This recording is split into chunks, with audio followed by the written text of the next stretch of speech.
Hey everyone, today you're going to be taking a look at Unit 7, Cycle 2, Lesson 1. The lesson objective is to define variables, then identify and name variables in math stories. By the end of this lesson, you will be able to identify an unknown quantity in a math story by looking for the known quantities. An unknown quantity is called a variable. A known quantity is called a constant. You will also create math questions about the situation and determine what data they would need to solve it, assign a variable to the unknown quantity, and begin to use the multiplication dot or parentheses to signify multiplication so as not to confuse the times sign with the variable x. Okay, this is your Get the Goof. If you were wondering whether or not you were correct, here is the answer. I'm going to pull it up.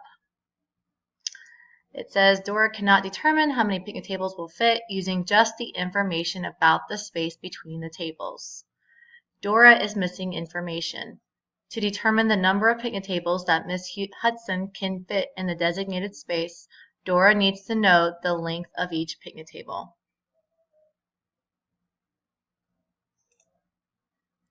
Okay, today you will learn to assign a variable to an unknown quantity. So we're going to talk about two things today. Variables, which I know that you all know what a variable is. We've been using them previously. They represent a missing number known as an unknown quantity. And then we're also going to be talking about a constant. Constants are our known variables, or sorry, our known quantities. We know what the value of a quantity is. That's called a constant. And then tomorrow we'll be talking about coefficient, term, and algebraic expression. Okay, it says Joan had a gallon of milk. She poured some over her cereal. What math questions could you ask about this situation? Think for a minute. Maybe you could ask how much milk is in the container. If you ask that, it would be 1 gallon because it says she had a gallon of milk. That would be a constant because you know how much is in there.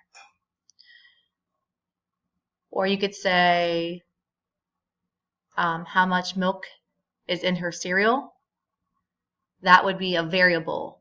We know that she poured some milk, but we don't know how much milk. So that would be an unknown quantity, which would be called a variable. Okay, here's a video on more about variables.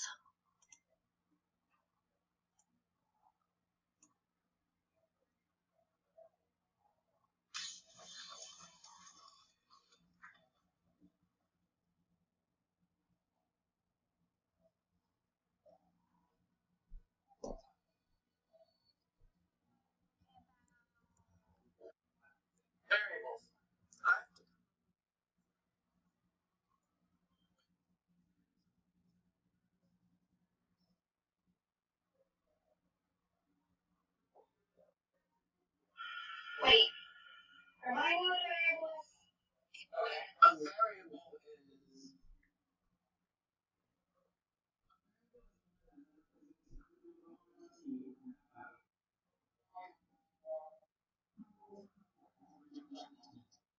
yeah, we should call that age. But we know our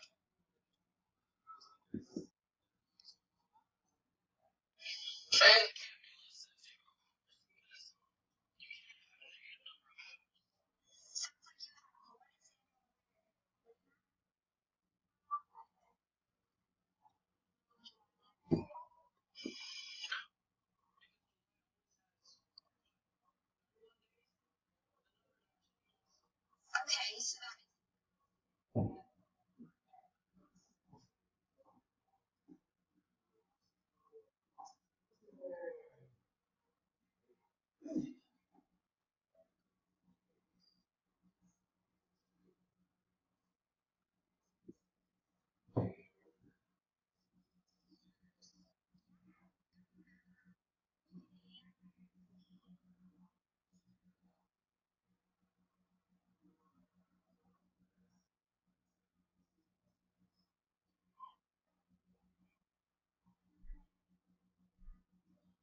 25, 26, 27.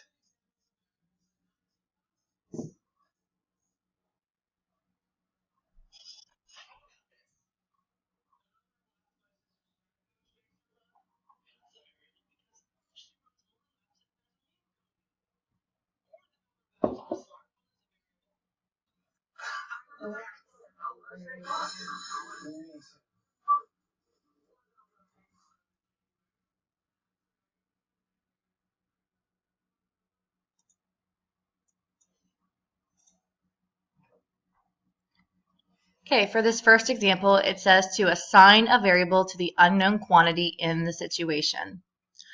Joe made 5 more baskets in Tuesday's game than baskets in Saturday's game.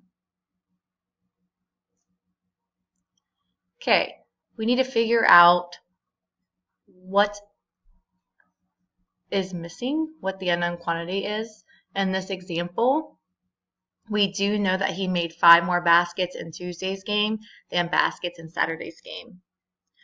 So therefore, we would have to assign a variable to Saturday's game because we do not know how many baskets exactly Saturday's game had.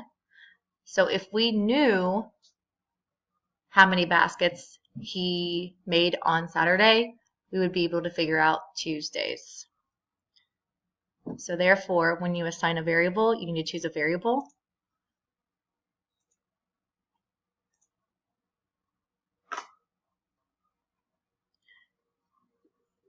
Okay, so if you want to choose a variable for Saturday's game, that's our unknown. We do know that he made 5 more baskets in Tuesday's game. That is our known quantity, and they spelled quantity wrong, if you notice that. This would be called a constant. 5 more baskets in Tuesday's game is a constant. That's what we know. This is what we don't know. Assign a variable to the unknown quantity. You can pick any letter out of the 26 letters in the alphabet.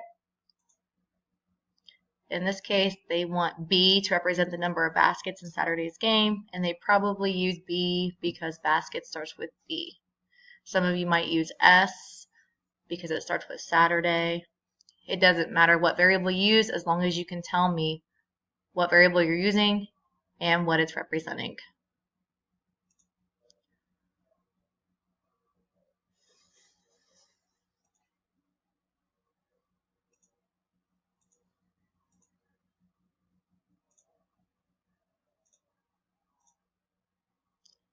Okay, here's a picture.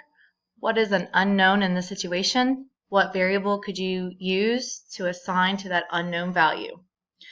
Okay, so here's what we know. We do know that apples cost $1.99 per pound. That's our constant.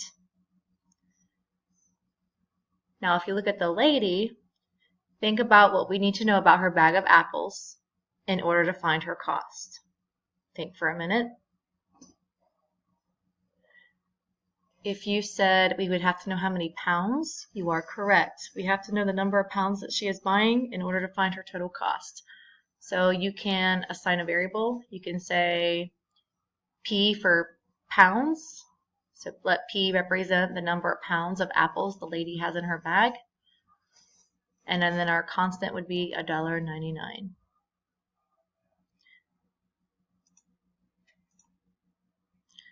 Okay, here's another one. Assign a variable to an unknown quantity in the situation. Jamie swam 3 times more laps than Kenneth. Explain your thinking. Okay, so what do we know here? We know that Jamie swam 3 times more. That's our constant. Our variable was what we don't know. We do not know how many laps Kenneth swam. So therefore, the number of laps that Kenneth swam would be our variable. You can put K for Kenneth or whatever variable you want to use as long as you can tell me what your variable stands for. To explain your thinking, you would have to say we would need to know the number of laps that Kenneth swam in order to figure out the number of laps that Jamie swam.